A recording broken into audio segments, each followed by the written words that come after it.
Selamat pagi Bapak Ibu Saudara, Shalom.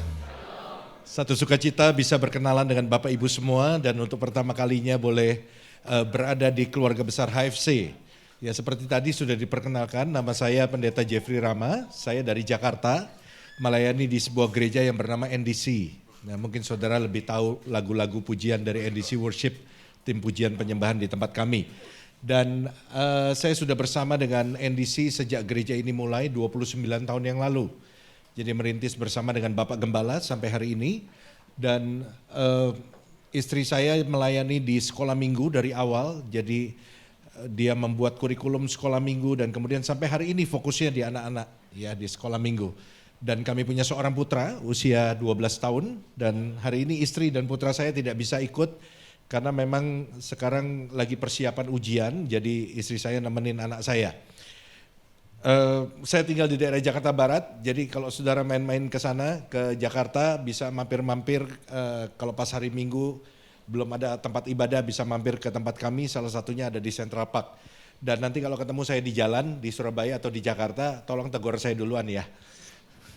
Karena bilang Pak saya dari HFC gitu, karena lebih mudah saudara mengingat satu muka dibandingin saya ngingetin satu-satu saudara. Jadi tugas saudara lebih mudah. Baik, sekali lagi senang sekali untuk berada di tengah-tengah saudara pada pagi hari ini dan saya juga berharap saudara bisa menerima saya dengan baik dan terutama menerima kebenaran firman Tuhan yang akan merubah kehidupan kita semua.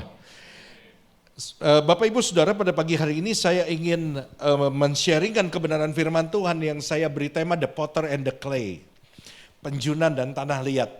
Dan saya percaya sebagian besar dari kita ketika kita baca tema ini, saudara sudah tahu bahwa ini sedang bicara tentang pembentukan Tuhan dalam hidup kita. Sebab Tuhan itu adalah penjunan dan kita adalah tanah liatnya. Saudara-saudara, satu hal yang harus kita tahu bahwa ketika kita jadi anak Tuhan, kita sudah terima Yesus sebagai Tuhan dan Juru Selamat kita. Maka kita sebenarnya ada di dalam perjalanan untuk diproses Tuhan. Nah tujuannya diproses Tuhan itu untuk apa? Supaya kita menjadi dewasa. Nah saya ajak kita melihat di dalam Yesaya pasal 28, ayat yang ke-23 sampai 29. Saya ingin mengajak kita membaca bersama-sama secara bergantian. Tujuan saya ajak saudara baca itu untuk dua hal. Yang pertama karena firman Tuhan berkata, iman timbul dari pendengaran firman Tuhan. Jadi semakin keras saudara baca, telinga saudara dengar, iman saudara bertumbuh. Tujuan yang kedua supaya kalau ada orang yang tidur di sebelah saudara, bangun karena suara saudara. Saya mulai ayat 23, saudara baca ayat 24, begitu seterusnya nanti ayat 29 kita baca sama-sama. Yang siap katakan haleluya. Saya mulai ayat 23 dulu. Pasanglah telinga dan dengarkanlah suaraku, perhatikanlah dan dengarkanlah perkataanku.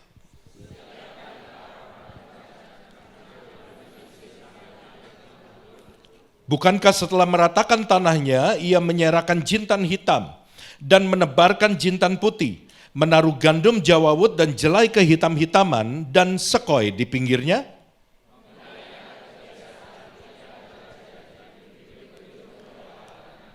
Sebab jintan hitam tidak diirik dengan eretan pengirik, dan roda gerobak tidak dipakai untuk menggiling jintan putih. Tetapi jintan hitam diirik dengan memukul-mukulnya dengan gala dan jintan putih dengan tongkat.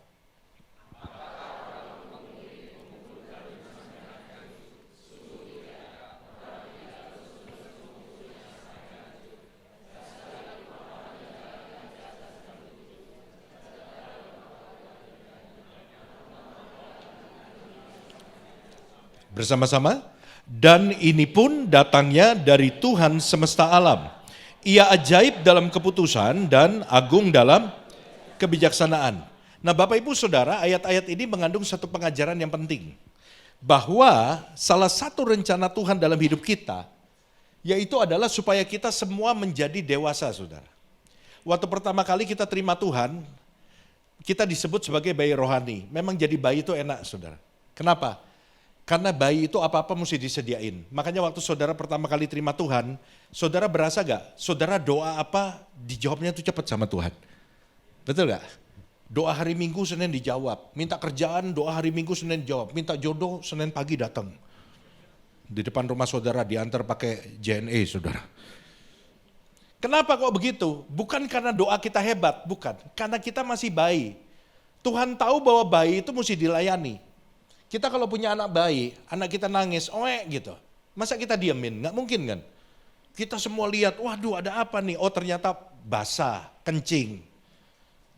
Terus bayinya nangis lagi, kita lihat lagi, waduh nggak basah nih, berarti apa? Lapar. Apa kalau anak saudara lapar, saudara tahu bayi saudara lapar, saudara bilang apa? Nah tunggu ya seminggu lagi ya, mati anak saudara. Kita cepat-cepat melayani kebutuhannya, demikian pula Tuhan waktu kita bertobat. Kita ini masih bayi rohani, kita doa minta apa cepat dijawab Tuhan. Tetapi kalau udah 10 tahun jadi anak Tuhan, saudara nggak boleh jadi bayi lagi. Nggak boleh jadi bayi lagi. Udah nggak lucu kalau saudara 10 tahun oe-oean. Saya punya anak umur 12 tahun. Bulan depan dia 12 tahun, ya bulan Maret.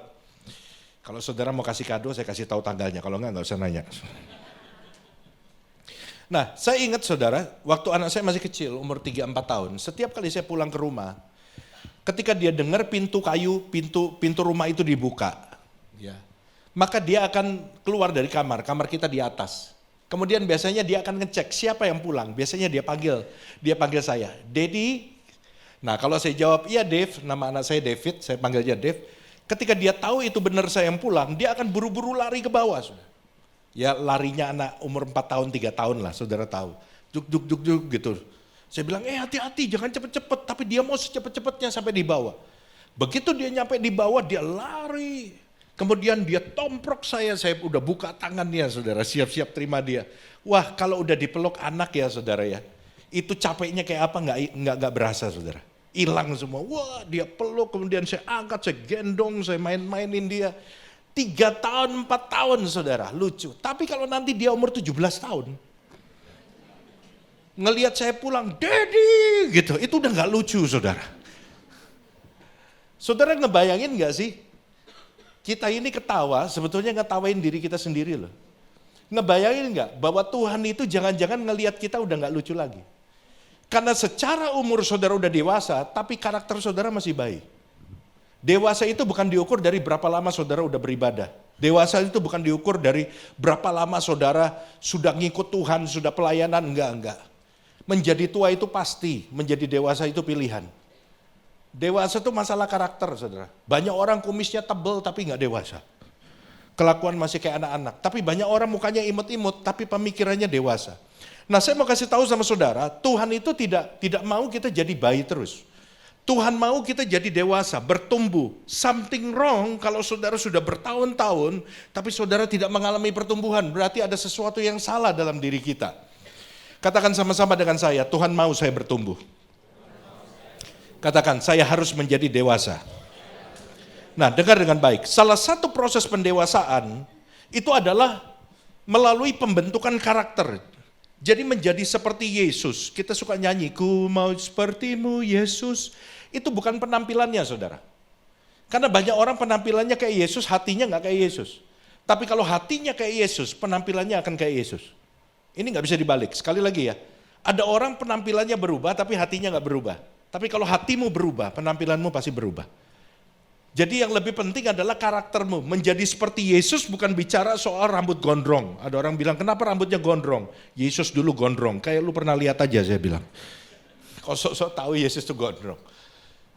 Ada orang penampilannya berubah. Tapi menjadi seperti Yesus bukan bicara soal penampilan. Tapi soal karakter. Karakter, hati, mata, ya pikiran seperti Kristus, perkataan seperti Kristus. Nah, saudara-saudara, jadi saya mau ingatkan kepada saudara, proses pendewasaan itu melalui pembentukan karakter. Nah, kita lihat sama-sama begini. Kita masuk dalam inti khotbah saya pada hari ini. Dari pembacaan firman Tuhan tadi, saya ingin kita belajar sama-sama bahwa ternyata waktu Tuhan itu memproses kita menjadi dewasa, membentuk kita, Tuhan itu juga punya pertimbangan-pertimbangan yang bijaksana. Ya, jadi Tuhan tidak semena-mena. Waktu Tuhan membentuk hidup saudara, waktu Tuhan memproses kita, Tuhan itu punya pertimbangan. Nah ini udah ditampilin, jadi saya mesti ngomong saudara. Karena saudara udah lihat. Pertimbangan Tuhan yang pertama, nanti lain kali kalau saya belum sebut jangan ditampilin dulu ya. Tenang aja, Tuhan belum datang. Jadi santai aja, waktu kita masih ada. 3 pertimbangan Tuhan dalam membentuk kita. Yang pertama, waktu Tuhan membentuk saudara, memproses saudara, Tuhan itu mempertimbangkan lamanya proses pembentukan. Jangka waktu pembentukan tiap orang itu nggak ada yang sama.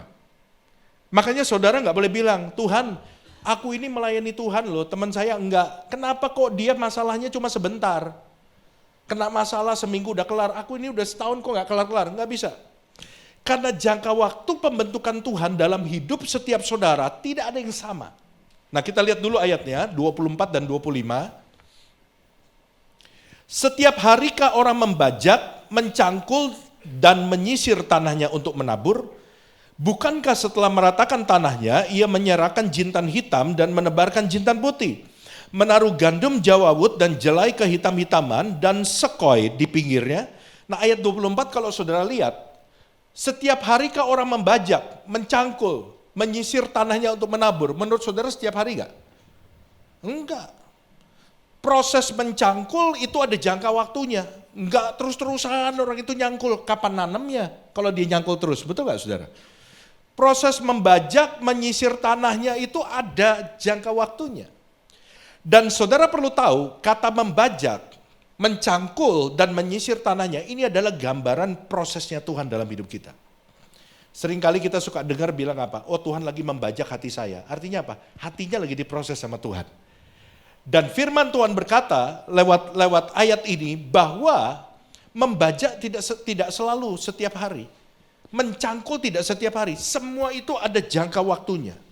Membajak ada jangka waktunya, mencangkul ada waktunya, menyisir tanah itu ada waktunya.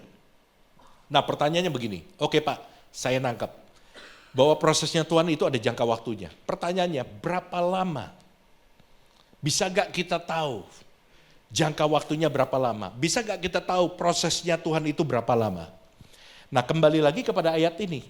Ayat ini kan memberikan gambaran seorang petani. Dikatakan membajak, mencangkul, menyisir tanahnya itu ada jangka waktunya. Pertanyaan saya sama saudara gampang. Kapan seorang petani ketika dia mencangkul, dia tahu bahwa dia sudah bisa berhenti untuk mencangkul dan melanjutkan dengan proses lain? Kapan kira-kira? Setelah tanahnya gembur, betul. Jawabannya itu. Setelah petani ini mendapatkan tanah yang gembur, dia tahu bahwa dia sudah bisa berhenti untuk mencangkul. Betul gak saudara? Masuk akal? Demikian pula Tuhan dengan hidup kita. Ketika dia mendapati tanah hati saudara sudah gembur, dia akan berhenti memproses saudara. Tapi semakin keras tanah hati saudara, menurut saudara apa yang akan Tuhan lakukan? Dia akan terus nyangkul. Sampai tanah hati saudara gembur, sampai saudara nyerah, sampai saudara mau nurut apa yang Tuhan bentuk dalam hidup saudara. Jadi saudara-saudara beginilah gampangnya. Kalau saudara tahu saudara lagi diproses Tuhan, tapi saudara ngeyel. Tahu yang ngeyel ya? Itu bahasa Ibrani kuno, saudara. Saudara bandel, saudara berontak sama Tuhan, ngomel sama Tuhan. Itu gambaran tanah hati saudara masih keras. Gak heran kalau proses saudara itu panjang. Karena Tuhan berusaha menggemburkan hati saudara. Karena kalau hatimu masih keras, tanahnya masih keras, gak bisa dibentuk, susah. Makanya kalau kita tahu lagi di proses Tuhan, buru-buru jadiin tanah hati kita itu gembur, saudara. Udah Tuhan terserah Tuhan, dah aku nurut aja. Udah saya gak mau ngomel, udah saya gak mau ngatur Tuhan. Saya nurut aja Tuhan maunya gimana. Saya tetap setia sama Tuhan, saya tetap cari Tuhan, saya tetap berdoa sama Tuhan. Itu tanah hati saudara gembur itu. Semakin cepat tanah hatimu gembur, semakin cepat proses itu selesai. Petani ketika dia mendapatkan tanah yang dicangkulnya udah gembur, dia akan berpikir percuma kalau saya terusin. Kenapa? Tanahnya udah gembur kok. Saya bisa lanjutkan dengan proses yang lebih tinggi. Saya bisa lanjutkan dengan level selanjutnya. Saya bisa lanjutkan dengan aktivitas selanjutnya. Jadi saudara-saudara yang dikasihi Tuhan, coba kita cek hati kita. Kita cek sekarang. Kita ini lagi diproses Tuhan apa enggak? Kalau kita lagi diproses Tuhan, gimana dengan kondisi tanah hati kita? Oh, pantesan ya. Lama prosesnya Tuhan. Memang selama ini saya ngelawan sih Pak. Saya malah nantangin Tuhan. Emang Tuhan aja yang bisa kasih masalah. Wah ini nekat saudara. Saya nantangin Tuhan, udahlah kalau Tuhan begini, udah gak ada gereja-gerejaan. Oh pantesan prosesnya panjang. Nah kalau saudara udah sadar, buru-buru Jadiin tanah hati saudara, tanah hati yang gembur. Berserah sama Tuhan, ngikut aja Tuhan. Rencana Tuhan gak ada yang jelek kok. Kalau saudara setia sama Tuhan, ngikutin caranya Tuhan, saya mau katakan, dengar saya dengan baik, ujungnya pasti baik. Ya sekali lagi ya, saya ngomong ya.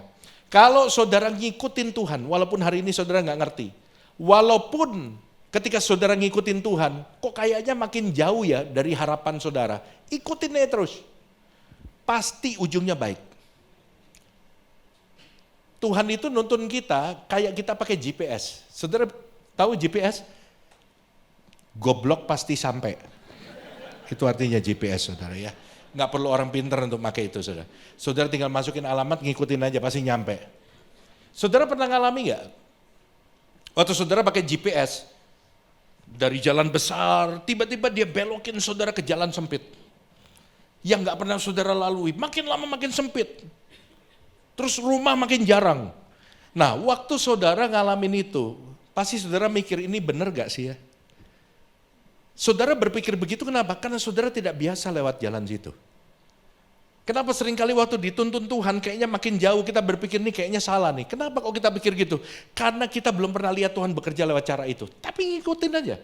Waktu saudara terus ngikutin GPS, mulailah kemudian GPS itu bawa saudara keluar ke jalan yang saudara pernah lalui. Baru di situ kita biasanya ngomong apa? Iya udah ngomong duluan saudara. Ini kita nih sama dableknya saudara. Baru kita bilang, munculnya di sini. Dan kemudian pada waktu kita nyampe ke tempat tujuan kita lihat ternyata lebih cepat dan ternyata untuk menuju ke situ bisa lewat jalan itu. Waktu saudara ngikutin Tuhan, waktu saudara gak ngerti, walau saudara gak ngerti. Nanti waktu Tuhan jawab doa saudara, pengalaman apa yang saudara dapat? Ternyata Tuhan bisa bekerja lewat jalan itu toh. Saudara punya pengalaman yang baru. Ya. Jadi saudara-saudara, kalau hari ini kita sadar kita lagi dibentuk Tuhan, apa yang harus kita lakukan? Jadikan tanah hati saudara tanah hati yang gembur. Semakin cepat Tuhan menemukan tanah hati yang berserah, semakin cepat prosesnya selesai. Yang ngerti katakan amin. Kita kasih tepuk tangan dulu buat Allah kita yang luar biasa. Pokoknya saya selalu pesan kalau saya khotbah, semakin jemaat semangat, saya semakin semangat. Bisa nggak berhenti-berhenti saya khotbah. Tapi kalau jemaatnya loyo, nggak ada respon, waduh saya pengen cepat pulang saudara. Jadi yang pertama, waktu Tuhan membentuk kita, yang Tuhan pertimbangkan adalah lamanya, jangka waktu. Saudara nggak bisa komplain, kenapa kok yang ini sebentar, yang ini, soalnya tanah hati kita beda-beda, betul nggak? Saudara punya tanah hati gembur, cepat selesai. Ada orang tanah hatinya lama, lama selesainya. Nah hal yang kedua yang dipertimbangkan Tuhan, selain jangka waktunya, cara pembentukan setiap orang itu beda. Jadi yang pertama jangka waktunya, yang kedua cara membentuk kehidupan setiap saudara itu nggak ada yang sama. Coba kita lihat ayatnya dulu ya, 26 dan 27. Ini seru nih kalau ngomongin pembentukan Tuhan. Karena saya percaya bahwa kita semua pasti dibentuk sama Tuhan. Mengenai adat kebiasaan, ia telah diajari, diberi petunjuk oleh Allahnya. Perhatikan ayat 27. Sebab jintan hitam tidak diirik dengan eretan pengirik. Dan roda gerobak tidak dipakai untuk menggiling apa? Jintan putih. Tetapi jintan hitam diirik dengan memukul-mukulnya dengan galah dan jintan putih dengan tongkat. Perhatikan, sama-sama jintan, betul? Tapi yang satu apa? Putih, yang satu hitam. Tapi bahan dasarnya sama nggak? Sama. Kalau saudara baca dengan teliti, jintan hitam dan jintan putih, cara mengolahnya sama apa enggak? Beda. Kita ini bagaikan jintan hitam, jintan putih. Sama-sama manusia toh? Masih hidup kan? Tapi tiap orang diolahnya nggak sama. Tiap orang dibentuknya nggak sama. Kenapa nggak sama? Nah ini saya jelaskan. Karena Tuhan menciptakan kita dengan karakter yang berbeda-beda.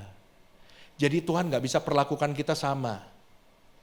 Mudeng apa orang mudeng? Kita aja punya anak dua nih. Ya. Dua-duanya anak kita walaupun lahir dari rahim yang sama, kita nggak bisa perlakukan sama loh. Cara negornya beda, yang satu anaknya apa? Yang satu anaknya nggak suka muter-muter. Kalau ngomong sama dia tuh nggak usah muter-muter, langsung bilang, papi nggak suka kamu begini, kamu nggak boleh begini. Nanti dia siap untuk terima itu, karena karakternya dia. Dia nggak suka malah ngomongin dibungkus-bungkus gitu, nggak suka. Ngomong langsung aja, saya bisa terima. Oh ya papi, sorry papi, saya ngerti. Tapi anak yang satu lagi hatinya lembut. Nggak bisa dicas begitu, bisa luka hatinya. Jadi kalau ngomong sama dia gimana? Mesti dimuter. Cerita Cinderella dulu, Upik Abu, Frozen gitu kan. Sambil cerita, pesan yang kita mau ngomong, kita selipin di cerita itu. Tuh, kamu lihat tuh. Itu kan kalau begitu kan jahat. Kalau jahat nggak ada temannya kan. Nah kamu mau gak kayak gitu? Nah dia mulai ngerti. Nggak bisa cespleng begitu. Seperti kita tahu memperlakukan anak kita beda. Kita ini kan anak, Tuhan itu kan Bapa. Tuhan juga mengenal kita dengan sempurna. Tuhan kenal setiap saudara dengan sempurna. Jadi Tuhan tahu, waktu Tuhan mau proses kita, Tuhan tahu caranya. Dan gak bisa pakai cara yang sama. Oh Bapak itu, kumisnya aja tebel, tapi hatinya tuh lembut. Bapak itu gak perlu dijewer. Ya. Bapak itu cuma diomongin dikit aja udah bertobat dia. Gak perlu keras-keras. Misalnya gak perlu dipukul, dijewer aja udah tobat. Mukanya sih gahar kayak satpam. Ya kan, kumis melintang tapi hatinya lembut, dijewer aja udah bertobat. Tapi ibu yang itu, muka kayak malaikat, hati malaikat pencabut nyawa katanya. Itu gak bisa dijewer itu. Hatinya keras. Itu mesti ditabrak gitu, nggak bisa disinggung, mesti ditabrak. Artinya apa? Lebih keras lagi pembentukannya. Dan Tuhan itu tahu. Sebab Tuhan itu adalah Bapa dan kita anak-anaknya. Dan dia mengenal betul karakter kita. Dan dia akan menggunakan cara yang paling tepat sesuai dengan karakter kita. Nah saudara-saudara, karena Tuhan itu memakai cara yang berbeda-beda, maka sarana yang Tuhan pakai pun untuk membentuk kita itu macam-macam. Nah saya berikan ada 3 sarana yang umum, ada 3 saja yang umum. Mungkin ada lebih, tapi yang paling umum ini 3. Sarana pertama yang dipakai Tuhan untuk membentuk kita, itu namanya adalah masalah atau problem, atau pergumulan. Tuhan seringkali bentuk kita pakai masalah. Tuhan tahu ada orang-orang yang paling gampang bertobat, datang lagi ke gereja, itu kalau punya masalah. Tuhan tahu. Jadi ini Bapak kalau kena masalah, waduh udah langsung ketakutan, cari Tuhan, balik lagi ke gereja lagi. Kalau nggak ada masalah nggak ke gereja. Dan bukan hanya Tuhan yang tahu, gembala juga tahu. Jadi begitu Bapak ini datang, wah dia punya masalah. Semakin lama Bapak ini ada di gereja, semakin besar masalahnya. Jadi bukan hanya Tuhan yang tahu, saudara. Jadi Tuhan pakai masalah untuk membentuk seseorang. Ada orang-orang yang paling gampang doa lagi, nangis di kaki Tuhan, itu kalau dapat masalah. Masalah dipakai Tuhan untuk membentuk kita. Tetapi saudara mesti percaya bahwa setiap masalah yang kita alami itu di dalam pengetahuannya Tuhan. Ya, seizin Tuhan untuk membentuk karakter kita. Tapi ada orang yang tough loh. Dia dibentuk lewat masalah nggak kena. Tuhan pakai sarana yang kedua. Sarana yang kedua yang dipakai Tuhan selain masalah adalah manusia, orang-orang di sekitar kita. Siapakah itu? Tengok kiri kanan saudara. Itulah orangnya. Kenapa? Saya minta saudara nengok kiri kanan saudara. Kalau saudara datang sama suami, sama istri, sama teman baik. Karena orang yang dipakai Tuhan untuk membentuk kita yang paling efektif adalah orang yang paling dekat dengan kita. Tuhan gak pakai orang yang jauh. Kalau orang jauh itu gak kena sama kita. Bodoh amat dah kita bilang, gua gak sebulan sekali ketemu sama dia, peduli setan kita bilang begitu. Gua gak tiap kali ketemu dia, setahun sekali baru ketemu dia. Tapi orang yang paling efektif dipakai untuk membentuk kita siapa? Yang ketika kita sebelum tidur lihat dia. Ketika kita buka mata, dia lagi nganga sambil ngiler. Nah itu orangnya. Yang tiap hari kita mau makan siang bareng dia. Yang setiap kali kita di kantor duduk semeja sama dia. Yang tiap kali kita naik kendaraan umum atau naik mobil selalu sama dia. Setiap kali kita liburan keluar kota atau keluar negeri bareng dia. Teman baik kita. Orang yang dekat sama kita. Itulah yang dipakai untuk membentuk kita. Itu paling efektif. Kalau suami-suami yang dipakai untuk membentuk saudara, salah satunya adalah istrimu. Istri itu kan penolong, walaupun kadang-kadang pelolong. Pelolong tahu, kayak anjing. Anjing itu kan melolong, gitu, ngomong gak berhenti-berhenti. Sampai suami bilang, Pak kereta aja ada stasiunnya. Istri saya kalau ngomong gak ada stasiunnya Pak. nggak tahu berhentinya di mana. Suami dibentuk oleh istri, istrinya bawel gitu kan, ngomong terus. Ya bisa dimengerti lah, suami-suami harus mengerti istri. Kenapa? Karena kuota istri lebih banyak dari suami. Wanita tuh punya lebih banyak kata yang harus dihabiskan, tapi wanita juga harus mengerti. Kalau mau ngomong, lihat situasi dulu suamimu pulang kayak apa mukanya. Kalau mukanya merah, rambut berantakan, lengan baju setengah digulung, setengah dipanjangin, itu berarti dalam keadaan gak baik. Jangan kau berondong, pakai senapan. Tunggu suasananya baik. Tapi suami juga harus mengerti bahwa sepanjang hari istri mungkin gak ketemu sama siapa-siapa untuk dia ceritain. Kuotanya masih banyak, bukan 4G, 6G. Dan dia perlu habiskan hari itu juga. Ya. Kalau suami gak siap, komunikasikan ke istri. Kamu kalau mau cerita nanti ya, kasih saya waktu untuk diem sebentar, santai, baru nanti kamu cerita. Jadi komunikasi itu penting. Istri dipakai untuk membentuk kita. Istri-istri siapa yang dipakai untuk membentuk saudara? Suamimu dipakai. Kemudian siapa lagi? Pembantumu. Pembantu saudara tuh ada di rumah saudara tuh bukan kebetulan loh. Tuhan taruh itu.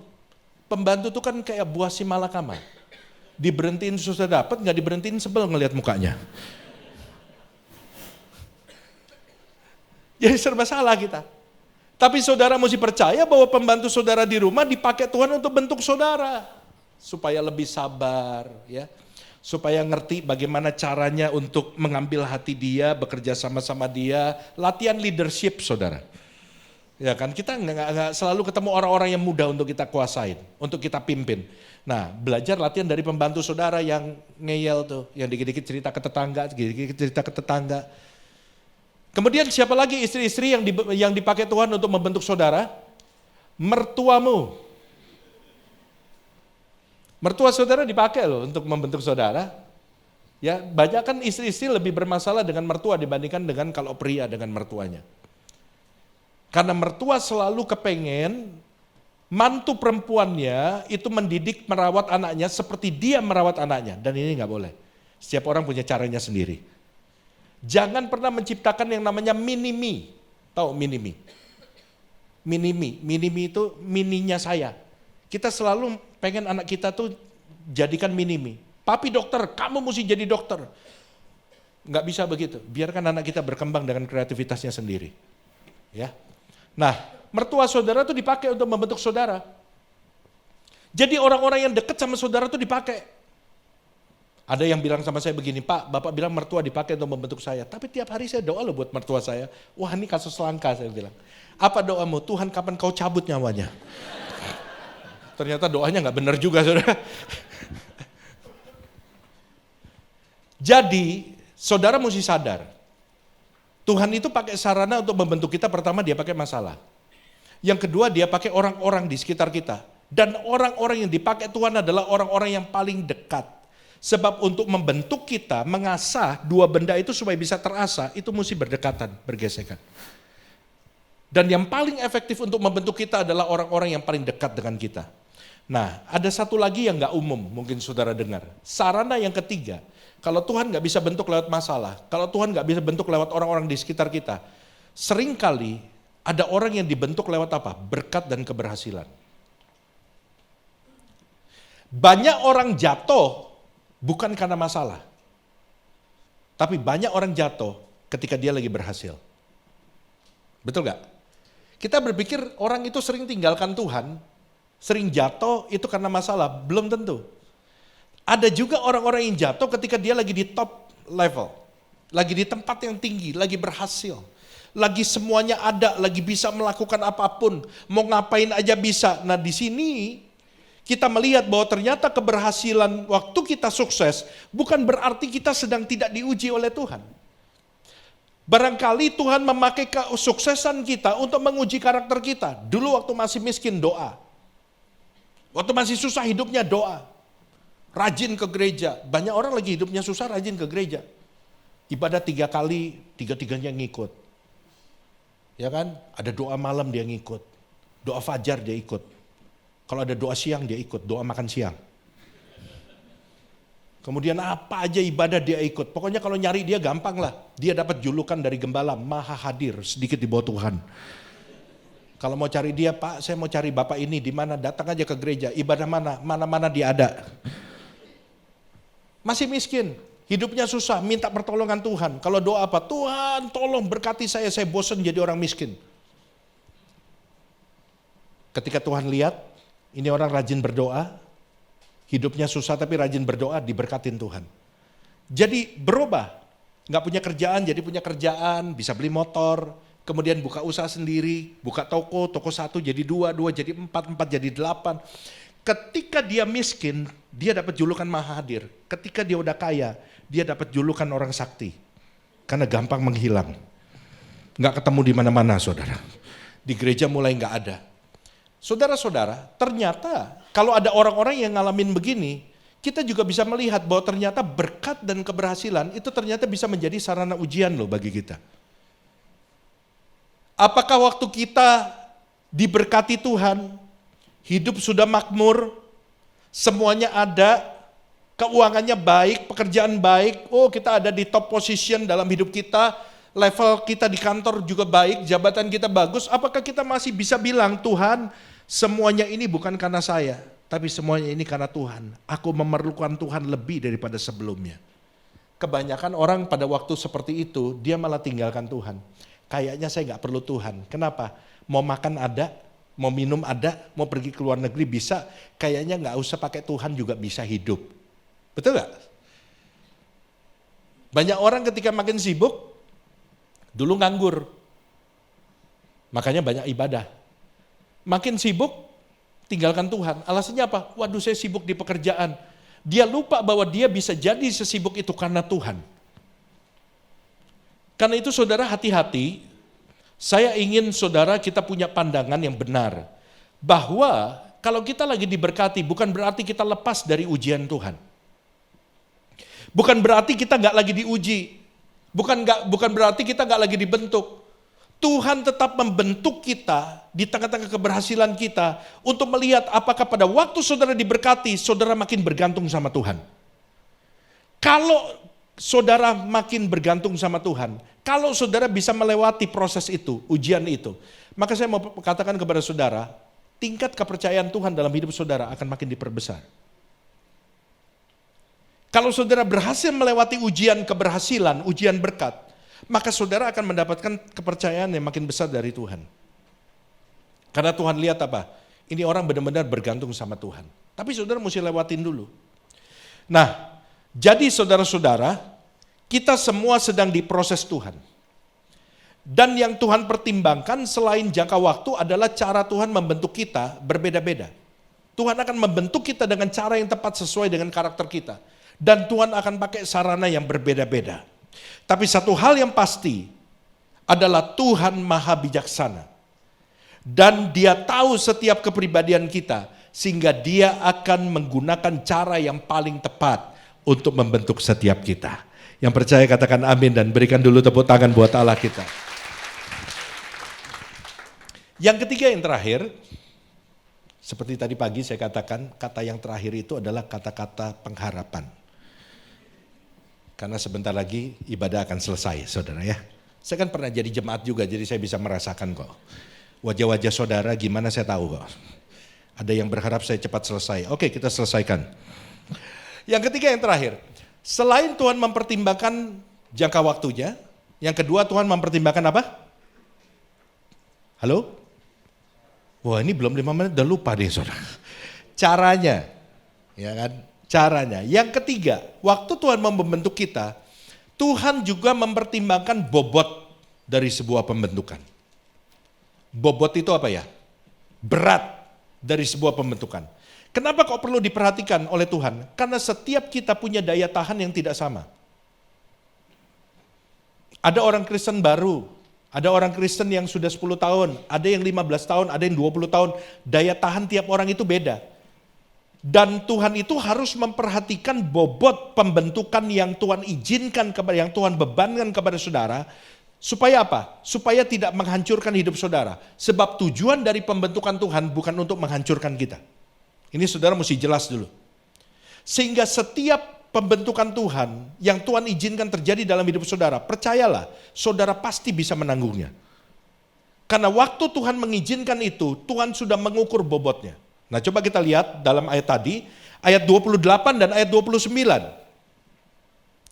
Apakah orang waktu mengirik memukul gandum sampai hancur? Sungguh tidak.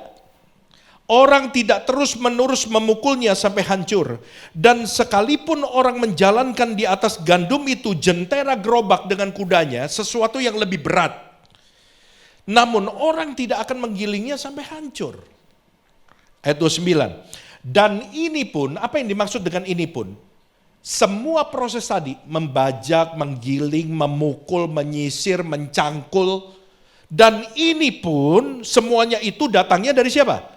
Dari Tuhan semesta alam. Ia ajaib dalam keputusan dan agung dalam kebijaksanaan. Jadi saudara-saudara, sekali lagi saya ingin ingatkan, ini supaya saudara memahami dan saudara jadi kuat karena saudara punya pengertian. Bahwa Tuhan itu memperhatikan bobot pembentukan kita.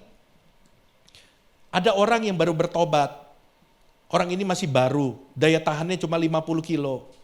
Karena apa? Karena masih bayi, gak bisa berat-berat, misalnya 50 kilo. Tuhan tidak akan mengizinkan pembentukan yang melebihi dari 50 kilo, kira-kira begitulah.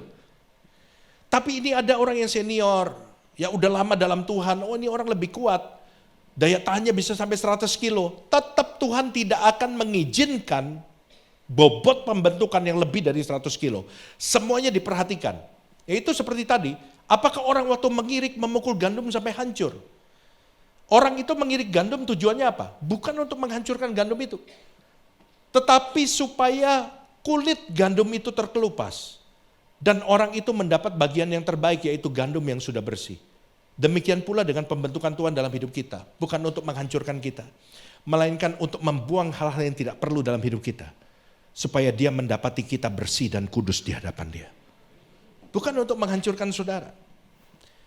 Tujuan Tuhan membentuk kita adalah supaya menjadikan hidup kita lebih indah.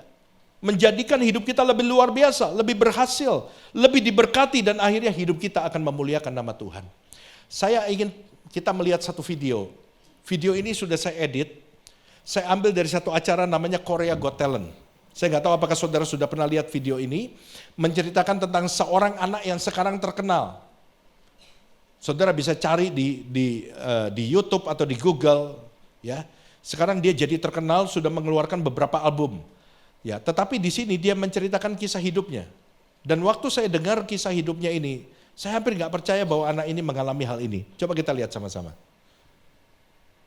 여기 지원서를 보니까 최성봉 씨 가족상에 Nah di 아무도 sini 기재가 되어 있지 jurinya tanya, 않아요. kenapa waktu kamu isi formulir bagian keluarga kamu nggak isi? 제가 3살 때 고아원에 이렇게 Saya tinggal di 맡겨졌는데요. yatim piatu 5살 sejak 때 usia 3 tahun. 고아원에서 구타를 맞아가지고 Dan waktu saya usia 5 도망쳐 tahun 나왔어요. saya kabur karena saya dipukulin sama 거기서는 pengurusnya. 그럼 어떻게 사셨습니까? 고아원에서 Bagaimana kamu hidup 나오셨어요? setelah kamu kabur dari panti asuhan? 5살 때부터 그냥 껌 Saya 같은 거 jualan 팔면서 permen karet 바카스나 dan 이런 거 minuman 팔면서 energi di jalan.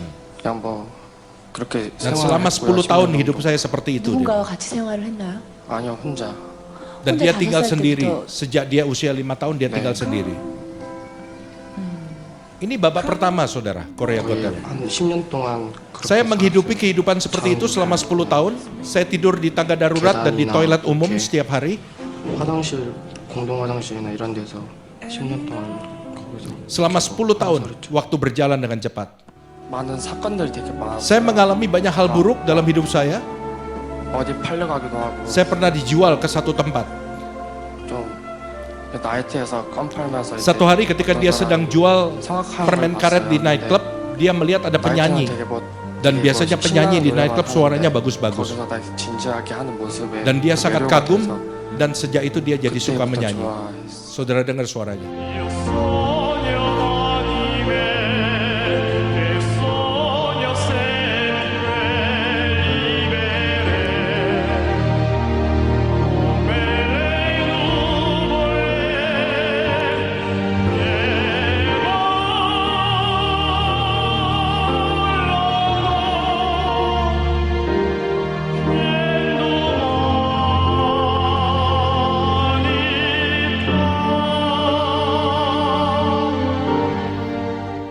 Ya, saudara-saudara yang dikasihi Tuhan, anak ini sekarang Pada akhirnya dia mencapai babak final Korea Got Talent, tapi dia dikalahkan oleh seorang penari Korea dan dia jadi juara kedua. Tapi anak ini sekarang begitu terkenal. Dari seorang yang gak dikenal, nobody to somebody, menjadi orang yang sangat dikenal. Tapi saya ingin saudara tahu bahwa anak ini gak akan sampai seperti hari ini kalau dia gak pernah melewati yang namanya panti asuhan. Anak ini gak pernah sampai sekarang ini kalau dia gak pernah tidur di toilet umum dan di tangga darurat. Bisa ngerti maksud saya? Anak ini gak pernah sampai di tempat ini seperti sekarang menjadi terkenal dalam kondisi sekarang kalau dia gak pernah dipukulin orang dan dia harus lari dari panti asuhan. Apa yang saya mau coba katakan sama saudara? Segala sesuatu yang gak enak dalam hidup kita, jangan remehkan itu. Itu adalah batu-batu pijakan yang Tuhan susun untuk membawa saudara ke satu tempat yang lebih baik. Dia nggak bisa loncat dari panti asuhan langsung jadi orang terkenal. Sebab ada batu-batu yang harus dia jalani, yang namanya panti asuhan, yang namanya tangga darurat, yang namanya toilet umum, yang namanya harus survive dengan cara menjual permen karet dan minuman, dan lain sebagainya. Itulah batu-batu pijakan yang harus dia lalui untuk mendapatkan, mencapai tempat yang sekarang dia sudah capai. Hari ini saya ingin kasih tahu sama saudara, mungkin saudara lihat hidup anak ini berat, tapi Tuhan tahu bahwa anak ini bisa menanggungnya. Seperti Tuhan tahu apa yang sekarang saudara alami, Tuhan tahu saudara bisa menanggungnya. Karena pada waktu Allah mengizinkan sesuatu terjadi dalam hidup saudara, ketika Allah membentuk saudara, mungkin pembentukan Tuhan dalam hidup saudara hari ini lewat masalah, lewat pergumulan, Tuhan tahu bahwa bobotnya tidak melebihi kekuatan saudara.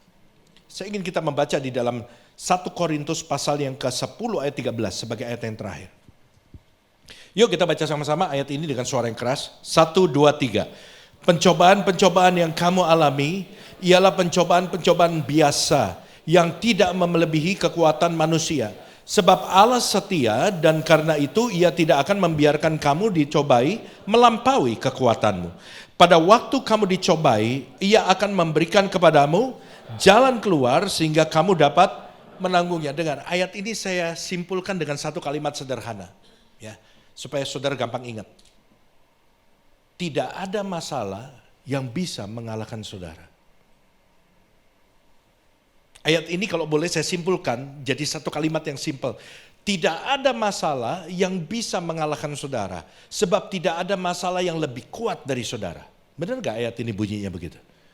Pencobaan yang kamu alami, pencobaan biasa yang melebihi kekuatan kita? Tidak melebihi kekuatan manusia. Artinya kalau batas kekuatanmu ada di sini, persoalanmu akan selalu ada di bawah sini. Betul gak? Benar gak sih ayatnya bunyinya begitu? Artinya Anda selalu lebih kuat daripada segala masalah yang saudara alami. Karena itu sangat tidak alkitabiah kalau saudara berdoa sama Tuhan, Tuhan masalah ini akan menghancurkan hidupku. No. Masalahmu selalu berada di bawah kekuatan saudara. Anda selalu lebih kuat daripada masalah saudara. Sebab pada waktu Tuhan mengizinkan saudara mengalami pergumulan, Tuhan sudah ukur bobotnya, nggak mungkin melebihi kekuatan saudara. Dan itu dikatakan ayat ini, tidak ada masalah yang lebih besar dan lebih kuat daripada kekuatan saudara. Anda selalu lebih kuat dari masalahmu, dan itu berarti Anda selalu bisa memenangkan masalah saudara. Yang membuat kita kalah adalah karena kita terlalu cepat menyerah. Padahal tidak ada masalah yang lebih kuat dari kita. Semua pencobaan yang kau alami, pencobaan biasa yang tidak melebihi kekuatanmu. Sekali lagi saya ingin katakan kepada saudara, tidak ada masalah yang lebih besar dari saudara. Engkau selalu lebih kuat dari masalahmu. Jangan dibodohi oleh iblis. Bilang engkau akan hancur, hidupmu akan hancur, engkau akan binasa. This is the end of your life. Engkau gak akan ketemu jalan keluar. Bilangin, saya dengar firman Tuhan pagi ini, bahwa masalah yang saya alami, walaupun kelihatannya besar, ternyata tidak melebihi kekuatan saya. Saya lebih kuat dari masalah itu. Dan saya akan memenangkan setiap pergumulan dalam hidup saya. Karena firman Tuhan yang mengatakan, haleluya. Jadi saudara, saya ingin ingatkan sekali lagi. Kita review ya, sedikit aja secara cepat. Pemain musik bisa maju ke depan. Pada waktu Tuhan memproses kita, Tuhan mempertimbangkan 3 hal. Coba ingat baik-baik. Yang pertama apa? Waktunya. Ya, tiap orang waktunya beda. Jangan komplain, Tuhan kenapa dia lama, kenapa dia sebentar, saya lama. Waktunya beda. Sesuai dengan apa? Tergantung apa? Tanah hati. Semakin cepat tanah hatimu gembur, semakin cepat prosesnya selesai. Yang kedua apa? Cara. Kenapa cara Tuhan beda-beda? Karena kita semua punya karakter yang berbeda. Dan Tuhan akan membentuk kita sesuai dengan karakter kita. Yang ketiga apa? Bobot. Tapi berita baiknya adalah tidak ada pembentukan yang bobotnya melebihi kekuatan kita. Selamat mengikuti prosesnya Tuhan. Dan kalau saudara ngikutin terus, saudara percaya kepada firman Tuhan yang saudara dengar, saudara pasti timbul sebagai pemenang. Berikan tepuk tangan buat Allah kita.